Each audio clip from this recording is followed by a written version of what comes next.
of the show, so here we are again. No, I didn't want to tell him.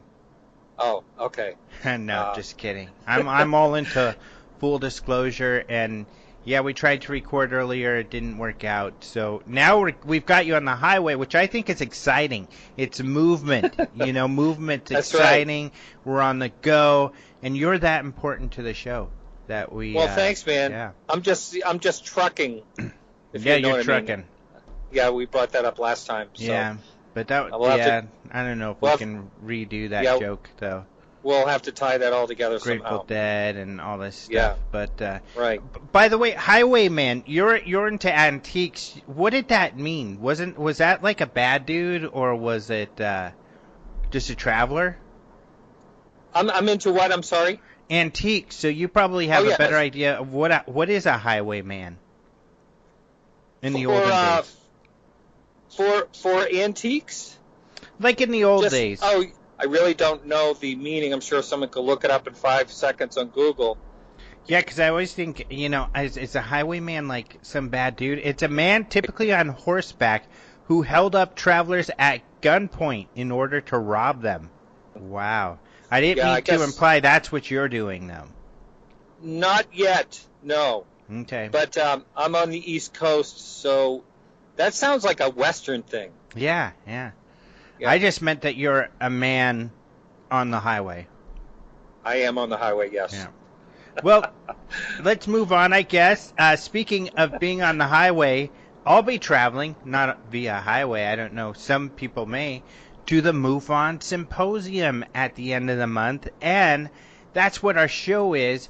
Morgan Beall, who is a Florida State Director for MUFON, and of course we interviewed him just a couple weeks ago, and we talked about all the speakers, and I came up with this brilliant idea, if I do say so myself, to put together all of these audio clips of the speakers that he had gotten, most of the speakers, not all of them, so that we can hear everybody talking about what they're going to talk about and what their interest is in this field and why they're interested in this field. And so that's what I did, and I think it's really interesting. Morgan got me those audio clips. So that's what the show is today, is all of these exciting audio clips. How cool is that? That's great. Now, did you just string them right together in editing? Mm-hmm. And you're actually one of the speakers. I am. So mine's in there, but they all introduce themselves, luckily. So, they all say, hey, I'm Joe Schmo, and I flew in a UFO, and I'm going to tell you all about it in Florida. No, there's nobody who claims that, but, of course, not at this conference. At many conferences, there are people who make those claims. But, no, these are people like myself saying, hey, this is Alejandro Rojas, and I'm with Open Minds, and I'm talking about UFOs. So that's the kind of thing that these clips have got. I see. Yeah. Mm-hmm. So fun. Wow. So, so it's a lot of fun. So that's coming up.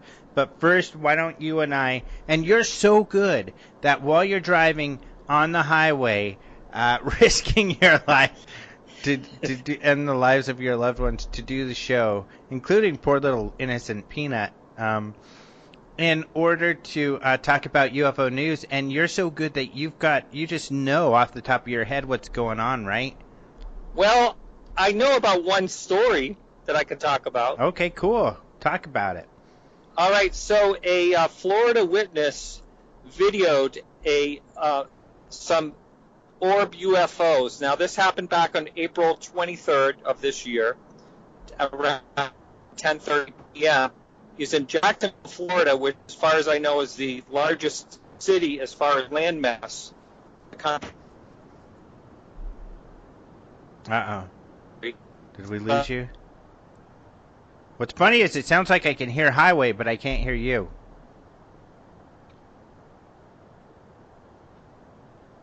He's in the space highway, by the way, people. He is in space, trying to use Skype, and Skype hasn't got the space Skype down yet, I guess. But I don't know if we're gonna get Martin back. Are you there?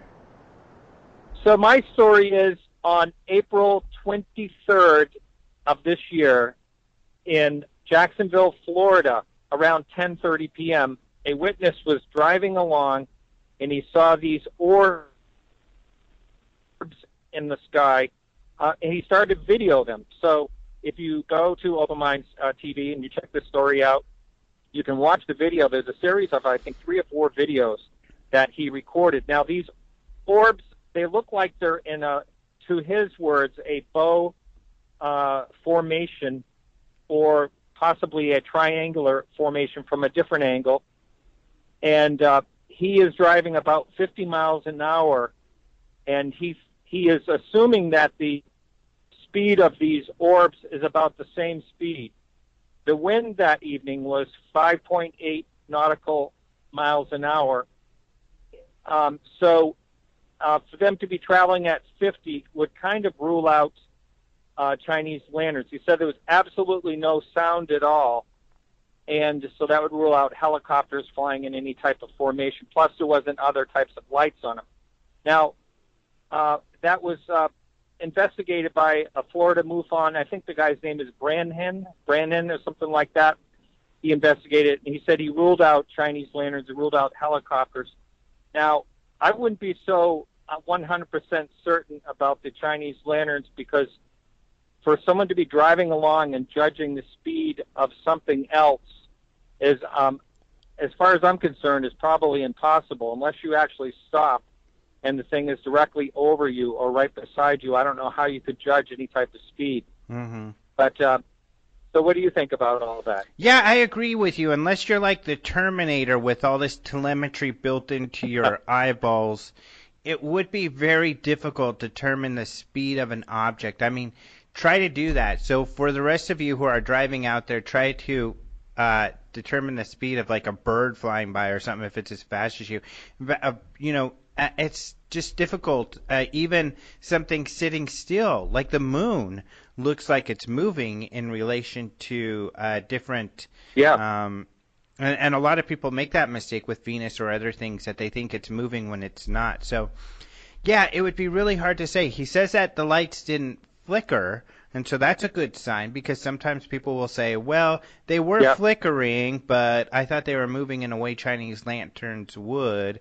But, if they're flickering, that's more telltale sign. So who knows? From the videos alone, I don't know that you can definitively discount Chinese lanterns, but who knows? The witness seemed to be certain, so like a lot of people will say, unless you were there, it's hard to tell. Yeah. Now, he did say they extinguished or went out or something like that, which, of course, Chinese lanterns do. Right. But, so I don't know. It's really that's the thing about Chinese lanterns. I have a bit of a grudge against them, because it just kind of makes kind of like what you and I are interested in a little foggy or a little muddy the water a lot of times, because there are some, what seems like interesting sightings that could be just Chinese lanterns. Yep. Damn those Chinese lanterns. Damn them. No kidding. Straight to hell. And there's a fire hazard in a lot of areas too. Yeah. So, they could kill people. I know that that's right. It's not Who really do these that Chinese good of an lanterns? idea. Yeah. Who do these Chinese lanterns think they are? That's right. Murdering little things. Yeah, they're mean. But they're pretty. I like to put them up there. They're pretty, floating around. Yeah. And they do look striking. I've seen a few of them. Mm-hmm. Yeah, they are really interesting. Yeah. Mm-hmm. I saw some on July 4th a few years ago. And, right off the bat, I said, now I see why people exactly think they're UFOs. They really are quite magnificent. They are. They're neat. Mm. So we went from hating them to loving them. And going from hate to love is an important thing anyway, I think. It's a good way to end it, yeah. Yeah. End the story, right. There's another sighting from Florida that I don't think really is Chinese lanterns. This one's, I think, a little more mysterious. These, however, are from 2012, but I think Roger Marsh, the director of communications for MUFON, went into the archives and found this one, another unknown video story. And this is from August 12th, 2012 at about 8:40 p.m. This is in Dunedin, Florida. And, of course, we talked about this story on your show, and you said that it's confirmed we're saying this correctly, right? Dunedin? That's right. Yep. Good. I got about 3 emails from different listeners. Yeah. Nice. Yeah, and so this guy estimated these lights were in a boomerang shape that was about 200 to 300 feet across, and with 3 other objects nearby. Now, in the video, what you see are essentially 3 or 4 lights, and you do see 3 of them in a boomerang sort of configuration, and 1 trailing behind. And these lights don't look like Chinese lanterns to me. They look to be different colors, which is kind of odd. Of course, there are different colored Chinese lanterns, but it looks pretty weird. So you'll have to take a look at the video. Again, they're kind of striking lights, but these people, again, were on the road between Keene Road and Sunset Boulevard. They saw when they said they saw this large group of lights heading towards them. 3 of the 4 lights, they said, blinked, and others were constant.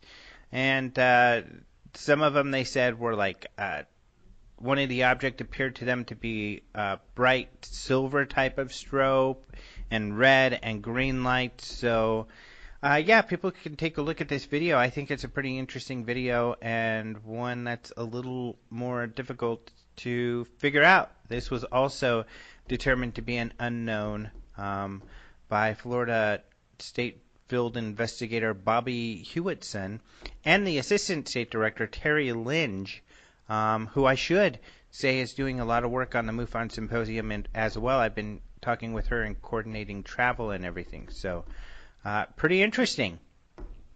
Yeah, I did see the video last week. It is really, and the colorful lights. I didn't realize until you just said that Chinese lanterns are in different colors. Mm-hmm.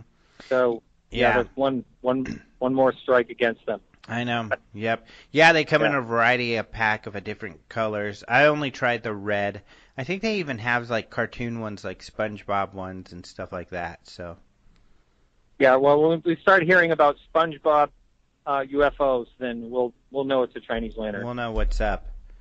So yeah, some good videos from Florida. And finally, a super cool video that I think everybody should watch is our interview with Doug Trumbull that we put up. Exclusive interview, one of my favorite, if not my favorite interview ever, because I am a huge fan of Blade Runner and Close Encounters in 2001. These are like some of my absolute favorite movies, and Doug Trumbull is responsible for the special effects. Of course, we've talked about him. You and I have both had him on our shows, but we got to sit him down, and I got to ask him questions related to UFOs and everything in the video. In fact, at one point in the video, he talks about doing something, I think, with one movie because he's a geek. So that's kind of cool.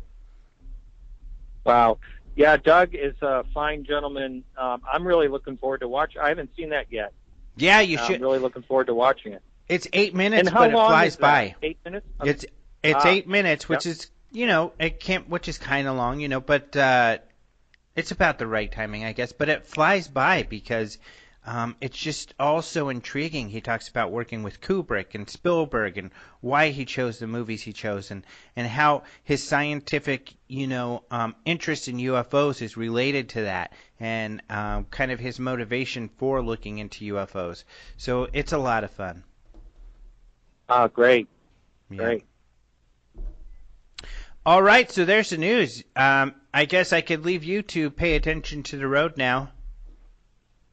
Yes. One thing I'd like to mention, though, okay, to the to the listeners out there, a recent release on Netflix online. If you happen to have that, I highly recommend it. It's called "In the Shadow of the Moon."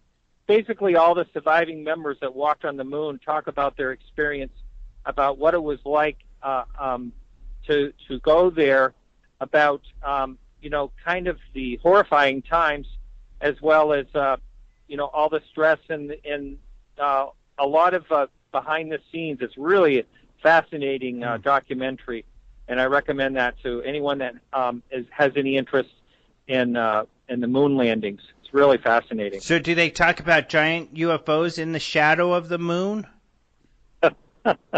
I didn't hear one person mention anything about UFOs, and Dr. Edgar Mitchell is in that, of course. Alan Bean. I'm trying to think of Buzz. Buzz is in that, Aldrin. And, of course, Neil Armstrong had passed away ahead of 2007 when it was filmed. But I believe he passed away in 2012, didn't he? I can't remember. Yeah, well, I might be getting that wrong. But Yeah. anyway, it's a great show, and just wanted to let the listeners to check it out. Yep. And so you're saying that we did go to the moon? I believe we did. Now, I've had conversations with Alan Bean. He was the fourth man on the moon. I actually had him on a podcast, but he won't talk about the UFO he had in the there's a major UFO. If you Google his name in UFO in 1970, I'm trying to remember the name of the, it wasn't the space station, of course, it was something else. They had a major Space Lab. UFO sighting, but yeah, that's right. But he will not talk about the UFO. I tried to get him to talk about it. He won't talk about it. Fascinating. Interesting. Yeah. Well, sounds good, buddy. Yes. Thank you for the do-over today. Yeah, thank you for willing to do this while you're on the road. Say hello to your lovely family there, and apologize for me that I put their lives at risk just to have you do this little UFO stuff on my show. All right. That sounds great. All right. Well, we'll talk to you later.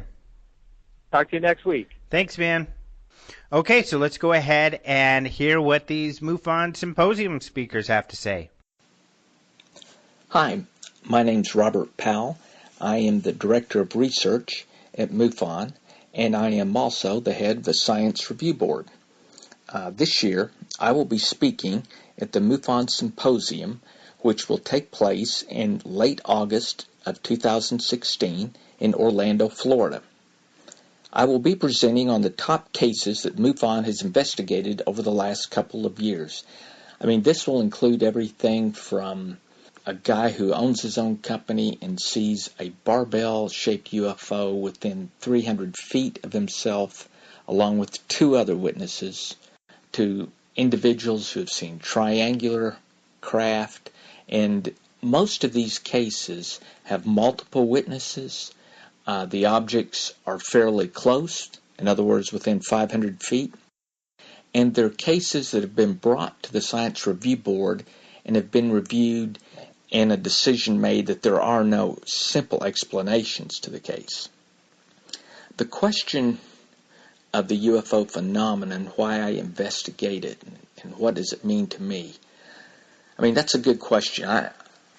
I have spent the last 7 to 8 years a lot of time. I would say I average probably 20 hours a week investigating the UFO phenomenon.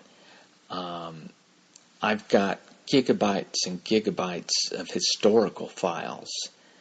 I've written a book, UFOs and Government, a historical inquiry, which looks at the history of the phenomenon beginning of World War II until the modern day.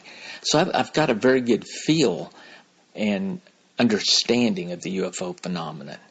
But I guess back to your question, why do I spend this time? Well, I mean, I guess one simple explanation is I enjoy it because I meet a lot of interesting people, a lot of good people. Another reason I do it is I enjoy a mystery that's difficult to solve, and that's probably part of that is my background, which is chemistry, right? You know, chemists love to mix things together to see what happens. Well, this is a mystery which has not been solved in the last 60 years, and I doubt that it will be solved in the next 20 to 30 years. Nonetheless, I'm still enthralled by this mystery. And the other reason I guess I do it is to look at the question of, are we alone? I don't know what the UFO phenomenon is exactly, right? I mean, I haven't caught one and been able to determine where it came from, right? But with all the people I've talked to, and I've interviewed hundreds of people on this topic, I believe that the most likely explanation for the phenomenon is extraterrestrial. Now, I realize I could be wrong, and that may not be the case, but I think based on everything I've researched, everything I've read, that is the most likely explanation. And that's part of what drives me to continue this investigation. And I'll say one last thing, and that's, the way people and the way society reacts to the phenomenon, that within itself is almost as interesting as the phenomenon itself, how we react to it. And by that, I don't mean how a person reacts when a UFO suddenly shows up close to them. I'm talking about how we react afterwards as individuals, how individuals who, have heard the reports but have never seen a UFO themselves, how they react, and how society reacts, how this topic has become what some people have called the great taboo. A person will tell me about it one-on-one over a cup of coffee, yet it's a topic that, if discussed before large audiences, then it's considered crazy. That's interesting. Why are we like that? That's part of why I love this topic. Hello, I'm Kathleen Marden, and I'm here today to invite you to attend MUFON's 2016 International Symposium at the Lake Buena Vista Hilton in Orlando, Florida in late August. You can learn all about it and also register for the conference at MUFON.com. Many of today's top researchers and investigators will present their information at this conference. My topic this year will be on the history of government involvement in the study of UFOs and also on the government's decision to cover it up. I'll be exposing the documented evidence that proves there has been collusion between government agencies, selected scientists, and journalists to hide the evidence that UFOs are in our skies, under our waters, and on our land. It is clear that UFO claims are not considered to be politically or scientifically acceptable, even when there's considerable evidence and credible witnesses. This has been the primary motivating force behind a massive cover-up that has distorted the public's understanding of the truth and maligned innocent witnesses. Propagandists with debunking agendas have so distorted the best documented evidence that oftentimes the true story is unrecognizable in the mainstream media and the minds of the American public. To give you a little bit about my background, my interest in this topic began way back in September of 1961 when my aunt and uncle, Betty and Barney Hill, had a close encounter with a UFO in New Hampshire's White Mountains. I have a background in social science and education. I graduated from the University of New Hampshire and then did graduate work while I was working as an educator. I think that my background has shaped my interest in scientific ufology. I began researching and investigating UFOs full-time back in the late 1980s to early 1990s.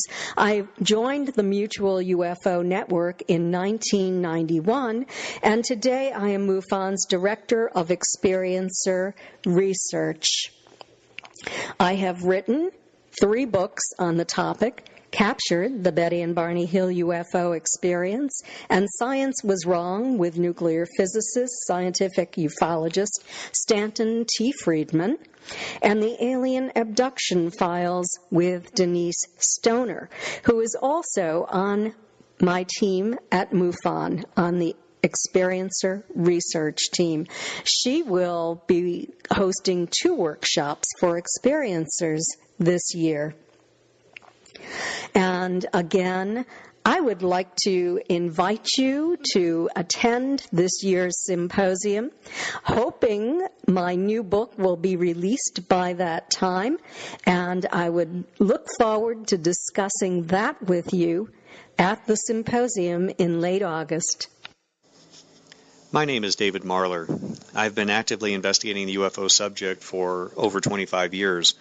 My first exposure to the UFO subject was way back in 1973. I was 5 years old, and I had heard stories of UFOs being sighted in and around the town of Piedmont, Missouri, which is located in the southeast portion of the state. My father was born and raised there, and we had relatives that lived there at the time. And in fact, 2 witnesses to the events were my father's aunt and uncle. And so that was my first exposure to hearing about UFOs and hearing stories of people seeing strange things in the sky. In 1977, my sister and her husband had a very dramatic close encounter with a UFO that scared them tremendously. And so the UFO subject really became a lot closer to home as far as something that really impacted me on a personal level. It wasn't until 1990 that I became actively involved in investigating and reading about the subject very intently. In 1990, I was introduced to the Mutual UFO Network, or MUFON, and immediately became a member and worked my way up from field investigator all the way up to state director for Illinois. And during the several years I was Illinois state director, I had the opportunity of investigating a very dramatic UFO incident just to the east of St. Louis, Missouri, near Scott Air Force Base. This involved the sighting of a large triangular UFO by multiple police officers whose credibility was beyond question. This incident garnered a lot of local media attention, and I was the lead investigator for MUFON at the time. As a result of my interest in that case, as well as similar cases that were occurring in Belgium just 10 years prior, I decided to focus my research efforts for about 10 to 13 years on the subject of triangular UFOs, which eventually led to the publication of my book, Triangular UFOs, An Estimate of the Situation, where I did a systematic review and analysis of worldwide reports going back just not decades, but even centuries, finding incidents of a similar nature that had occurred in the late 1800s. My topic of discussion for the 2016 MUFON Symposium will be a departure from my usual work on triangular UFOs. I will be discussing the subject of flying saucers that were observed back in the year 1950 over a sleepy little town called Farmington, New Mexico. And this incident, although very dramatic in nature, is a case that, for the most part, was ignored or neglected by the UFO research community for decades. What makes this so unique and why I decided to focus on a case from 1950 was the simple fact that we had 3 days, 3 consecutive days of daylight sightings of hundreds, estimated hundreds of unidentified flying objects in the sky. And the eyewitnesses ranged anywhere from hundreds to a few thousand as far as the ones that witnessed this event play out in the skies in broad daylight over Farmington, New Mexico. In addition to this, I was able to go through newspaper archives, declassified government documents, as well as resurrecting old investigative notes that have not seen the light of day since the late 1950s into the 1960s. And so with all of this knowledge, I decided to combine it all and try to paint a clear picture of what transpired back in 1950. And in point of fact, the UFO activity that occurred over Farmington was just the tip of the iceberg when I started to find other cases from the southwest portion of the United States extending all the way down into Mexico. And I will be discussing this. We will be looking at patterns in the reports, and we will be examining this for the first time in decades since the incident occurred. And hopefully we'll be able to shed some light on this old yet very dramatic case. What makes the UFO subject important to me, and what defines the UFO subject as being of importance? As far as I'm concerned, the UFO subject is one of the greatest mysteries facing us today. Certainly science has made great strides in other areas and have explained certain mysteries, but to me the UFO subject remains ever elusive. What I find also interesting is the fact that you have credible people reporting incredible things, and the scientific community, for the most part, tends to laugh or scoff at the subject, yet those same scientists that laugh and scoff have never taken the time to do their due diligence and examine the data. And that's what I'm trying to do, examine the data without any preconceived notions or beliefs, and let the data take it where it leads. And what I find is the skeptics and scientists that are out there make vast generalizations with regard to human nature, generalizations with regard to physics, without having looked or examined or interviewed witnesses regarding any particular given case. And so I see the UFO subject being of interest intellectually, but I also see it as a field, as a subject of inquiry that demands credibility, that demands serious attention, that hitherto has not been given its due justice. And so in investigating the UFO subject, I hope to put together a sensible, logical, objective approach, examine the evidence, and see where it leads. And essentially let the audience, let the general public make their decision based on that. But I would much rather arrive at a conclusion based on knowledge and education regarding a subject or a case, rather than based on ignorance, as some of the skeptics and mainstream scientists have done with regard to this subject. So I will let the audience make their own minds up what they think the UFO subject is, but my job, my goal in this field is to objectively, seriously, methodically analyze the data, and let's try to see if we can arrive at some answers. My name is Bill Schroeder. I'm a state section director for the Mutual UFO Network here in Florida and creator of the MUFON Aerial Surveillance Team, or MAST project. I'm also a member of NICAP and belong to the NICAP A team. My interest in the UFO phenomenon began when I was 17 years old. The United States Army, part of the North American Air Defense Command. I had an amazing incident that occurred in Key West, Florida, and haunted me for my entire life. I sat on the information for many years as I was a police officer and criminal investigator in law enforcement, and could not really come forward with the information. After I retired, I decided to dedicate all my investigative talents to the pursuit of the UFO phenomenon. I'm an individual who doesn't believe that government disclosure will ever take place here in the United States.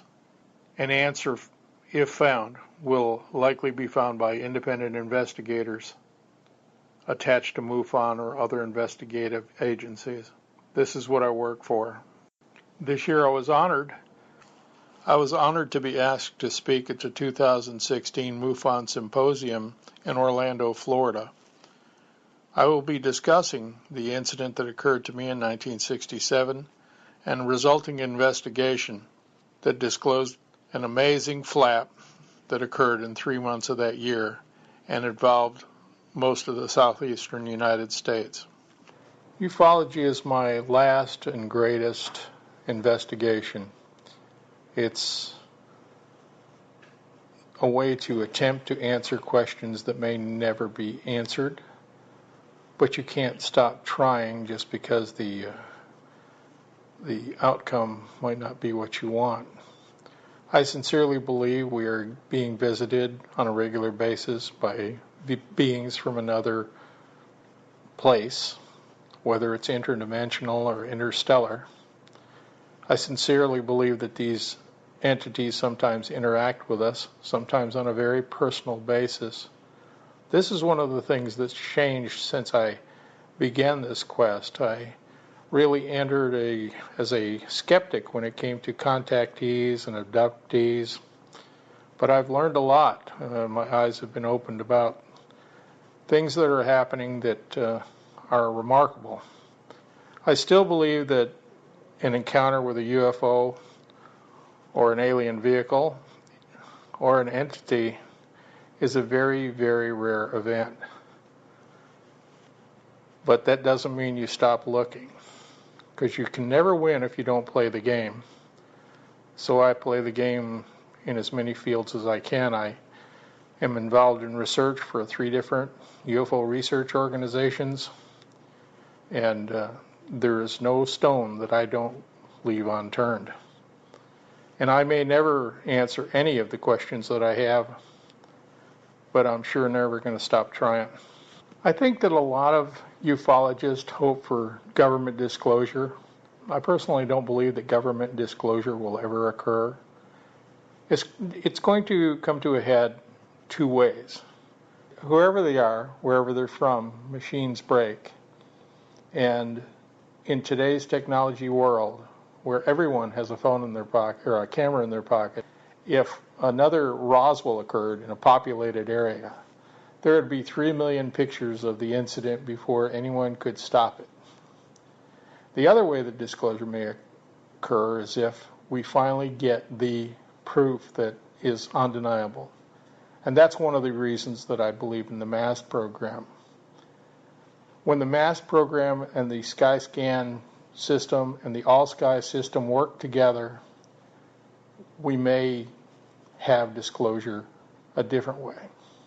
And that's what I see next. We can use our technology to help us answer this question. My name is Paola Harris. I am an international researcher. I began my career with Dr. J. Allen Hynek, working 6 years with him, and the subject of my talk will be some of the cases I've covered in Italy, among them the Amicizia case and the Caronia case off the coast of Italy near Sicily. I also want to highlight some of the astronaut testimony because I think it's very important. The Navy considers space the new ocean, and I am looking forward to doing this presentation in Orlando for MUFON. My name is Ben Moss. I am the Chief Field Investigator for MUFON in the state of Virginia, and I am originally from Richmond, Virginia. I've been doing MUFON investigations since the 90s and got started in the field by watching a Walter Cronkite special with my father a long time ago. And in the days back then, they used to show a lot more of this subject and even had news coverage of it. So basically, I got intrigued at an early age and have followed it ever since. What the UFO phenomenon means to me is a indescribable mystery that seems to show some type of technology operating in our atmosphere, and it's gone on for a long time. A lot of misidentifications these days occur, but especially with the advent of drones and top-secret military vehicles. But when you get down to it, there's a percentage of things that are very unusual that seem to defy the laws of physics, using some type of physics that is way beyond where we're at right now, and we probably won't be for a long time, maybe thousands of years. So what Tony Angiola and I are speaking about at the MUFON Symposium is the Socorro incident of April 24th, 1964, when Lonnie Zamora had a close encounter of the third kind. We'll go into detail about that and show why we think it's a non-human event, and show details, some evidence, and some new info that hasn't been seen before with regards to that case. It's one that we've been working on for over 2 years. Back in maybe about a little over 2 years ago, Jan Harzan got contacted by Ray Stanford, who was the original NICAP investigator on the case, and Jan pointing him to us, and we've been working with Ray ever since we had published the search for the lost Socorro footage in the MUFON Journal, and a subsequent follow-up to that in the MUFON Journal. So in working with Ray, we've seen the entirety of his investigation into that case, and we've been on site at Socorro ourselves, and we've gathered a whole lot of information that we're going to try to compress into an hour. But basically, we want to show that it was an event of close encounter of the third kind that was not any type of vehicle that any part of our military or any organizations such as Hughes Aircraft built at the time and hasn't built since. There was a lot of evidence in this case. There were 2 humanoids seen, and so we're going to tie it all together and dispel the pretty flimsy hoax rumors about this case and hopefully give a great presentation. We invite everyone to come down to Orlando in late August. You can certainly find the information at www.mufonsymposium.com. And please also visit our website here in Virginia at www.mufonva.com. Hi, this is Alejandro Rojas of OpenMinds.tv, and I'm really excited to be speaking at this year's MUFON Symposium. I'm going to be speaking about official government UFO agencies. Many people don't know that several governments have official agencies investigating UFOs. And these are governments around the world. Some of these organizations are part of the military, some are part of space programs, or some of them are part of the civil aviation organizations. But they're all sanctioned by the government looking for UFOs, which speaks to the credibility and the importance of this phenomena. I mean, you don't have official ghost research or official Bigfoot research going on out there. But you do have official UFO research going on out there. And the reason is that each of these governments have had some amazing experiences with the UFO phenomenon, and I'll be covering some of those experiences that they've had. To me, this UFO phenomena is important for that reason, the credibility. There are many very credible people who have come forward with incredible experiences, just amazing things which speak towards a technology or possibly, craft out there utilizing technology that is beyond what we know humans are capable of now. And so the implications, simply put, are staggering. I mean, the obvious, what people think of UFOs most often as are possible extraterrestrial craft. I mean, of course, it goes without saying how incredible it would be if we are interfacing with an extraterrestrial race. And I don't think that it's too far beyond reason that, if there were a civilization that was thousands of years ahead of us, perhaps even more socially, and in technology, that if they were visiting us and they didn't want it to be widely known, then that would be the case. It's one of the reasons I don't get as frustrated about this idea of disclosure, because, these things could be just not wanting to let us know, and humans just don't have the information that, or governments don't have the information that many people are looking for. Other possibilities, however, could be that these are high-tech devices that are created by humans, essentially black projects. That's really exciting and phenomenal as well, because it means that the government's hiding some technology that is just, staggering, that is just amazing. I think that is a big deal, and that's really interesting as well. As other famous researchers, some like Jacques Vallée or J. Allen Hynek, also mention, is that the answer to what this phenomena, the root of the phenomena is, could be beyond what we can even imagine. I mean, and I don't think that's such a fringe idea either. I mean, when you look at science, we are discovering things in space that we never could have imagined we would have discovered. They are things that are beyond our imagination, things we couldn't even comprehend. and the answers that we're looking for could be discoveries such as this. So that's what makes the UFO phenomena so extremely exciting, and especially topics like why would governments spend money looking into this phenomena? And the reasons are very exciting. I mean, the sightings that have taken place across the world are very exciting. So I'm really excited to bring this topic to the MUFON Symposium this year. Hi, this is Richard Thiem. I'm an author and a professional speaker. I have been doing that work for over 22 years. My focus is on technology, all kinds of technology, biological, informatics, computer technology, and the way they impact human beings, how they affect our identity, how they affect our organizational structures, how they affect geopolitical structures, even how they affect identity at the level of planetary culture. I've written a bunch, published or contributed to 4 books in the last 6 years. The most relevant one, and one of which I am so proud, is having been a contributor to the effort headed by Mike Swords and Robert Powell called UFOs in Government, a Historical Inquiry.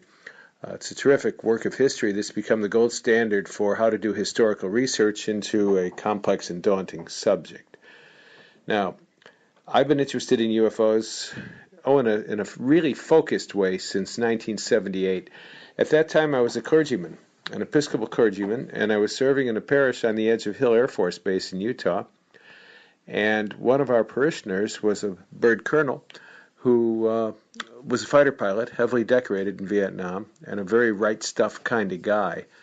And Close Encounters of the Third Kind was playing in the multiplexes at that time, and I asked him, what's the story on this stuff? I said, I read people like Hynek and Beall and so on, and they say you chase these things in your fastest fighters and can't catch them. What's real? And he said, that's what's real. We chase them in our fastest fighters, and we can't catch them. That was the occasion of what I would call a contextual shift in my interest in the subject. That is, instead of it just being interesting and fascinating and sexy and fun and a little eerie, it became real. And once it becomes real, you're on the other side of the looking glass. You're looking at it in a different way, and you're also wandering through a hall of mirrors. That's one of the themes in the speech I'm going to be giving at the symposium, Against the Wind, Why People Can't Think Seriously About UFOs. One of the causes is successful campaigns of disinformation and obfuscation. Other causes are psychological and sociological, and I'll go into those in some depth, because why people with whom we engage on the subject can't engage with us seriously is a very important aspect of how this phenomena is approached and how it's discussed. What is it about UFOs that has been so fascinating to me over the years? Well, it has a numinous quality. UFO phenomena, whether you've experienced it or whether it impacts you, is almost, in some cases, like a religious experience in that it confronts you with other.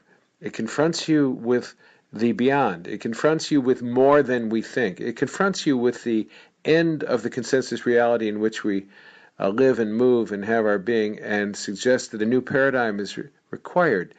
Now, that new paradigm is going to be contingent on what it is exactly that all of the diverse kinds of UFO phenomena and experience really wind up suggesting is true. And we don't have the answers to all that now, but we do know that it confronts us with the limitations of our very provincial understanding of who we are. This planet is one of billions, and this galaxy is one of billions, and we're not the first planet to evolve life, and we're probably not the top of the food chain in this extraordinarily complex and vast and impossible to comprehend universe that we're just beginning to explore. I liken it to little toddlers, 3 or 4 years old, their hand in the hand of a parent, going down the steps and walking around the block for the first time. We haven't even crossed the street yet. We've just done robotic explorations and limited human explorations of the moon and robotic explorations of the solar system. there's so much more. And UFOs confront us with that so much more in a way that is powerful, paradigm shifting, context shifting, and identity shifting. And those are huge issues to have to deal with. So I'll be talking about my themes in relationship to all that. I'm looking forward very much to the conversations I'll have in Orlando, and it's going to be a great conference. My name is John Greenwald, and I run the Black Vault at www.theblackvault.com. This will be my 20th year of running that website, and what I've compiled, from what I understand, is the largest privately run archive of declassified government documents in the world.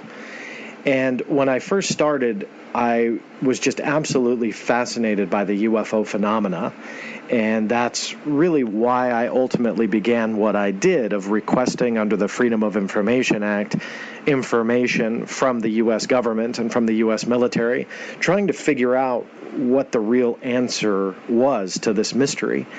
And I was really surprised at a young age, starting at 15, that the government really would give me nuclear weapons secrets and biological weapons secrets and declassify material that really is so damning to what they've done in the past. It was easier for me to get that than it was the UFO information. So the question mark for me was, why? What was so secretive about the UFO phenomena? So I started tackling every government agency out there to try and uncover what was their connection to the UFO phenomena. Did they possibly have an answer? And here I am 20 years later, and I still don't have one. I can show beyond any shadow of a doubt that the UFO phenomena is one of the biggest secrets that's held by the U.S. government. And why is that? Why is it easier for me to get all these other secrets declassified, but UFOs remains one of the most difficult to research? I began to do this just really out of curiosity. I wish I have a better story of a sighting or experience or encounter, and I've never had one. I've always just been driven by curiosity to try and figure out what is the government hiding. What I want to accomplish with my MUFON presentation is to really explore the last 20 years.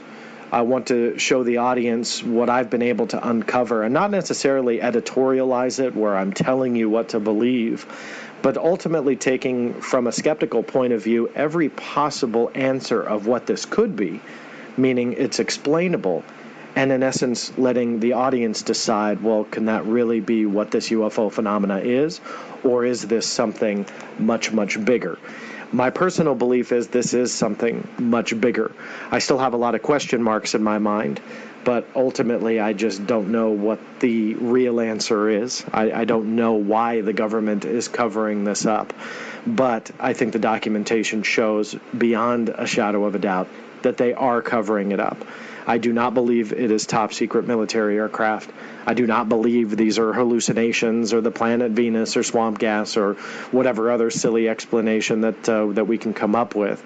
I think when you're dealing with the government documents, you can show that this is an amazing secret that they don't want us to know. That's what I want to accomplish with my presentation, and I hope everybody joins me and see for yourself the evidence. But specifically to the UFO phenomena, I think you'll be pretty surprised and amazed on what the government actually will tell you legally under the Freedom of Information Act. Hello, my name is Rich Hoffman. I'm presently State Director of Alabama for MUFON. I'm also, at the national level, I am the Director of Strategic Projects. And I've been with MUFON for a very long time, going back to their inception in 1969. Over that period of time, I've worked with MUFON in a variety of capacities, and including State Section Director, Field Investigator, and I've also been supporting the Science Review Board's Top 10 Review Committee to look into UFO cases, the top 10 for a given year, and we investigated about 100 sightings or 200 sightings a month.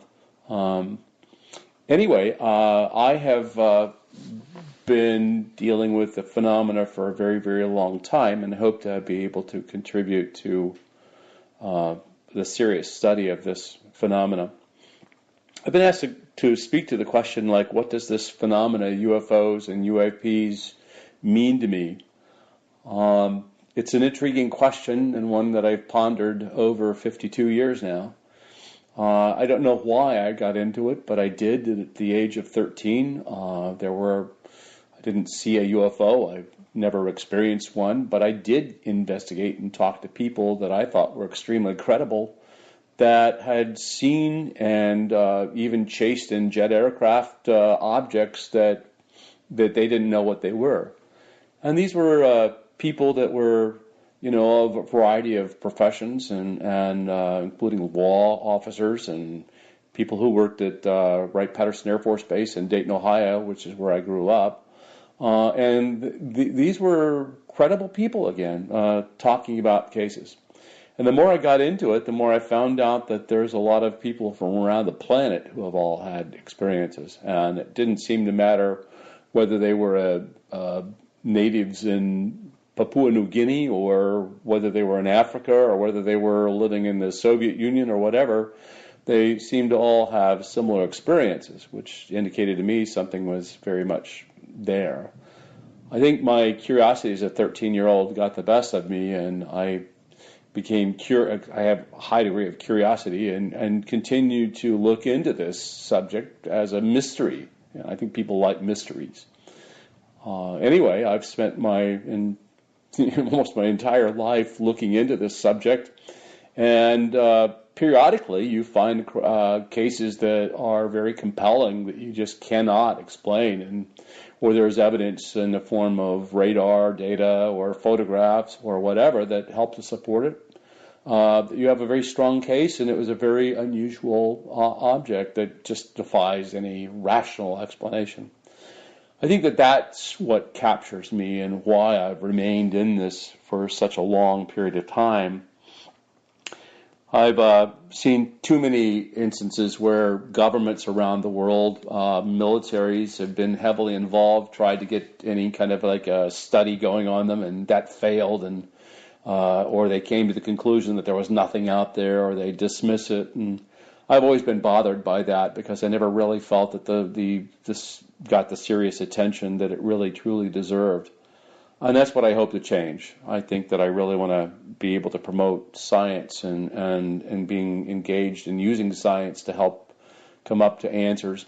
And I think that, quite frankly, that testimony you get from witnesses, while valid and very important to that individual, don't really contribute a whole lot to us. So we need to get more into some technology tools to be able to help us to do that. And that's what my role is in MUFON currently, is to help get that.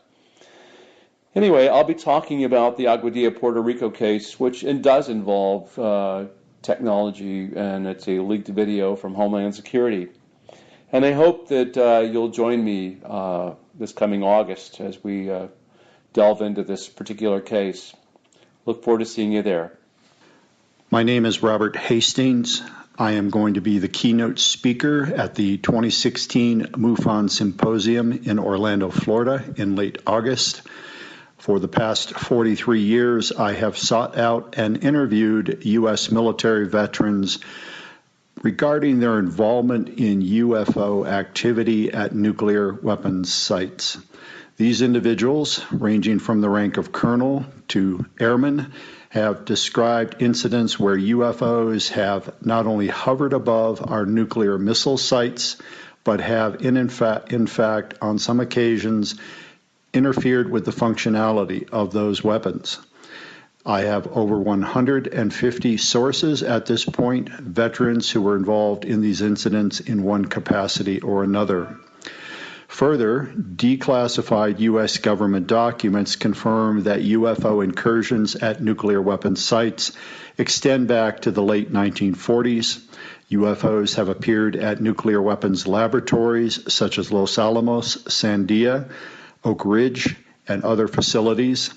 They have hovered above plutonium production sites such as the Hanford site in Washington State, It's clear from the descriptions provided both in the documents and the witness testimony that these objects are not conventional aircraft. They're described in most cases as saucer-shaped or cylindrical or spherical. They're luminous. They are capable of both high-velocity flight and hovering. Again, clearly not conventional aircraft. In my opinion, this development over the course of several decades is tremendously important.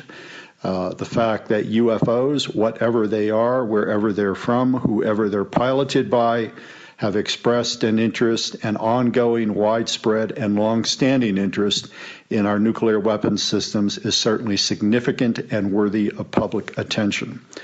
Over the past 3 decades or so, I have spoken at over 500 colleges and universities in an effort to bring this information to the public's attention.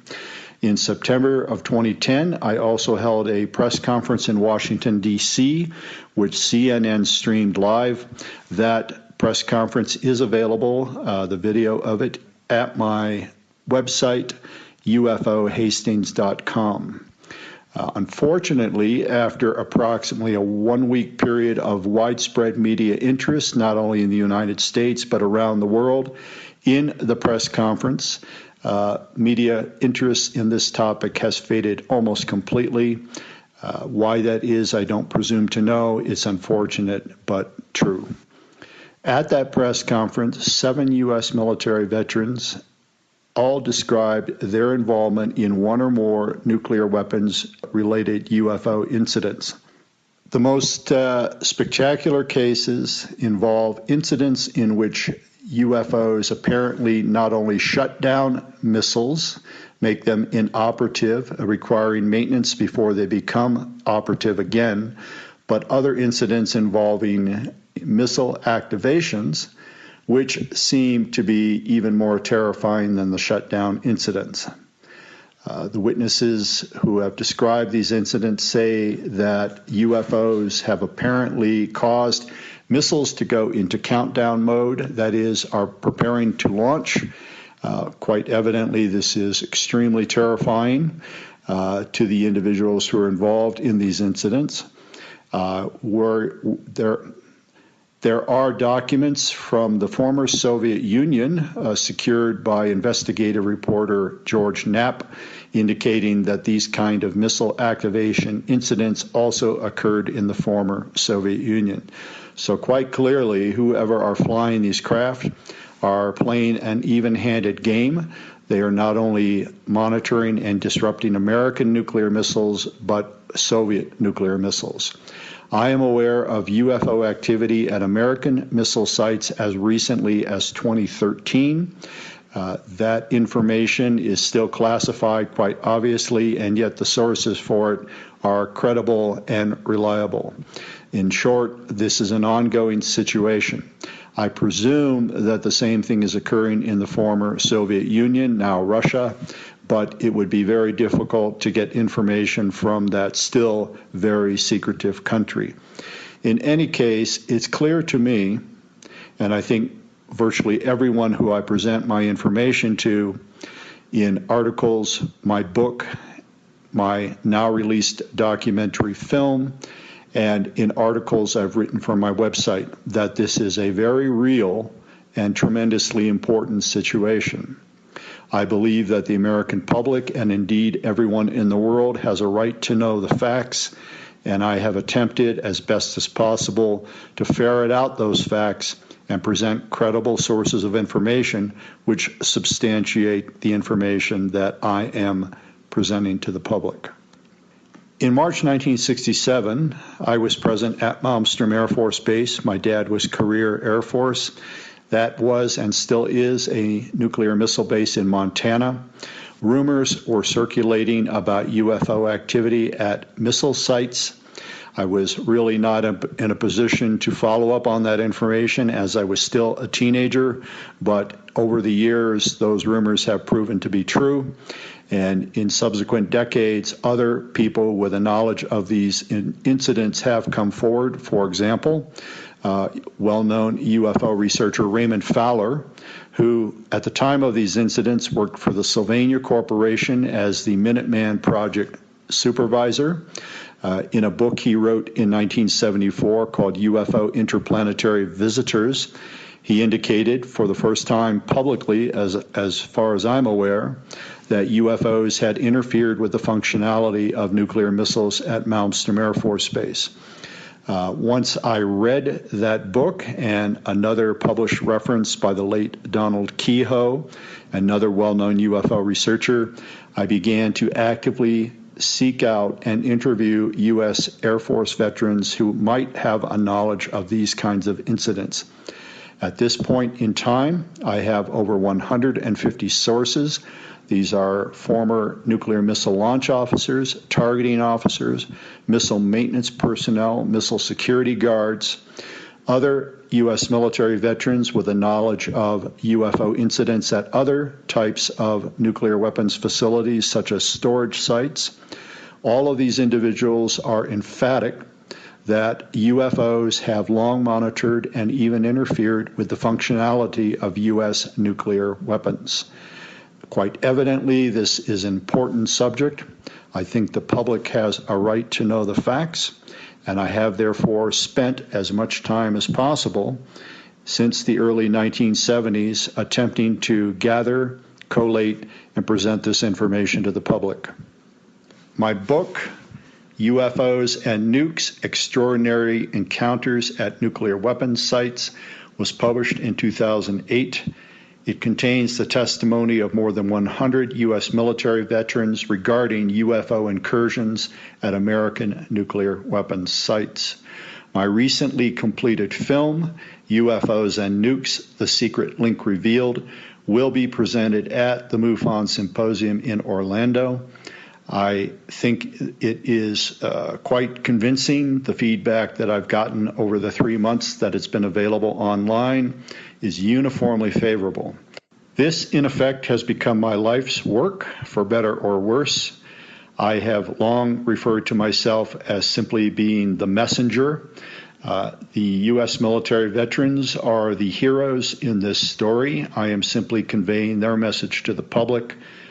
I have repeatedly said that these individuals were entrusted by the U.S. government to initiate World War III, literally, by turning keys and launching missiles which would have resulted in millions of Soviet citizens dying in a nuclear holocaust, if it had come to that.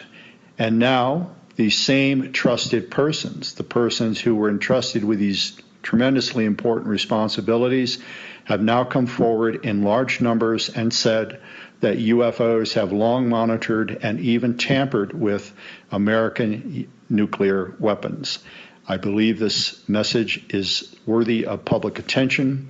I will be attempting once again at the upcoming symposium to present my best case for UFO activity at nuclear weapons sites. Thank you so much to Morgan Beall for getting me the audio for all of these great little mini interviews. I think they're fascinating. It's so fun. And, you know, there's something kind of cool and more intimate about hearing these guys, you know, in their own environment, talking about this topic. Essentially, you know, they were asked via email some questions and then asked to record themselves responding to them. And then they sent those audio clips to Morgan. Morgan then made YouTube videos with some pictures and images, and they're great. And I thought it would be fun because even myself, you know, prior to having put this together, I had only heard one or two here or there. I hadn't heard all of them. And so it's great to hear them all, and it's really fun to hear them next to each other just to see the different perspectives, to see some of the differences, but also the great similarities. And one of the similarities that I really appreciate is that you can tell all of these people have a passion, but have also got a lot of experience doing a lot of research into the topic to, you know, there are decades and decades worth of research represented with all of these people. And so it's a great opportunity to really, you know, hear in detail what inspires people like this and where they're at after years of research on this topic. So I love those little clips. I thought Morgan did a great job with the questions and putting those together, and I was so grateful that he provided them to me so I could edit them together in one long piece like this. And it just shows how exciting this conference is going to be. They've done a great job choosing speakers. So you could go to MUFONsymposium.com in order to take a look at some more information about the speakers and when and wheres and all of that kind of thing. It's not this weekend. It's the weekend after is when the event is mostly held. It begins actually something like Thursday. They do, field investigator trainings and all of this sort of thing prior to the actual lectures. And so it's a lot of fun. It's something that, we do every year, as you probably know, because I have interviews from there or talk about it every year.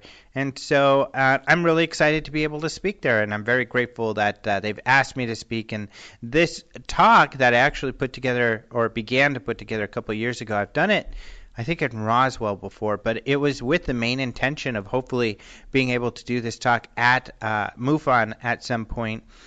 And so I'm just really excited about that. This is going to be a lot of fun. Otherwise, I want to thank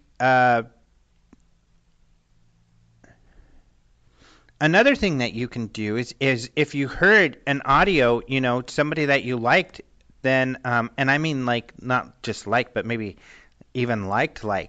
Yeah. So in a romantic way, because, and I'm going off on a tangent, but it's probably because my first date with my current girlfriend was at a MUFON event, actually, and I believe this woman to be the love of my life. So, maybe one of these speakers is the love of your life, and there's nothing wrong with that. Look, I'm just a romantic at heart, and everyone deserves love. And I know at least one of these people. I know Paula, I'm pretty sure. I think Paula's single currently. I'm not 100%, but she's a catch. She's a really great woman. And I'm sure there are others, so even romance could be sparked at the MUFON Symposium. However, if you're looking for UFO information, of course, that's going to be abundant. But what I think I was getting at in the first place is that, yeah, these videos are, if you heard someone you like, not like, but just like, you could look at the videos to see more about who they are, some pictures of them, and at MUFONsymposium.com, you'll be able to find links to their pages if they have them, and of course, come to the conference to be able to hear more about them. You can hear more about some of these speakers also on our page at openminds.tv, because some of these people, such as Robert Powell, Paola Harris, Kathleen Marden, they have been speakers at the UFO Congress, and at our UFO video portal, we have those videos available for you all to watch to get to know more about them. And these are talks that they've done other than the talks that they're going to do at MUFON, so something else they've spoken about. So that's a lot of fun too. In fact, we're very, very proud of the UFO video portal. I mean, you get dozens and dozens of amazing lectures to watch, lectures you'll not see anywhere else, like Jacques Vallée and Bob Lazar and others. And it's only a few dollars a month to have access to all of these, unlimited access. So, I mean, I think it's a really valuable treasure trove and something unique on the internet that we provide for people. And it really helps us because even though we do charge a few dollars a month for this, we don't really charge for much else. The Doug Trumbull video, we're not charging for that. For this podcast, we don't charge for. So it really helps keep us in business if you could go check that out and get these videos. And I hope you really enjoy them. We enjoy making them. And, it looks easier than it is. We've got literally tens of thousands of dollars worth of equipment that we use, and I think I take pride in that. I think we have the best videos of UFO lectures because we have, great equipment and really talented people that help us put these together, and of course our video guy Michael Klein does a great job editing them, and so they're really great products, and you get to see these unique events in HD, recorded very carefully and clearly, and I don't know, I should stop going on, but I'm just very proud of it. It's an honor to be able to do this and to put those things together. But yeah, you could go to the video portal. You could find that at openminds.tv along with all of the other news we talked about. I want to thank Caleb Hanks, who does the opening and close music. He's extremely talented. On the radio page, you'll be able to get a link to his work. A lot of his music, if not all of it, I think he provides for free. I think it's wonderful. But I also want to thank, and this person is really important. This person is probably the most important person to thank, and I really appreciate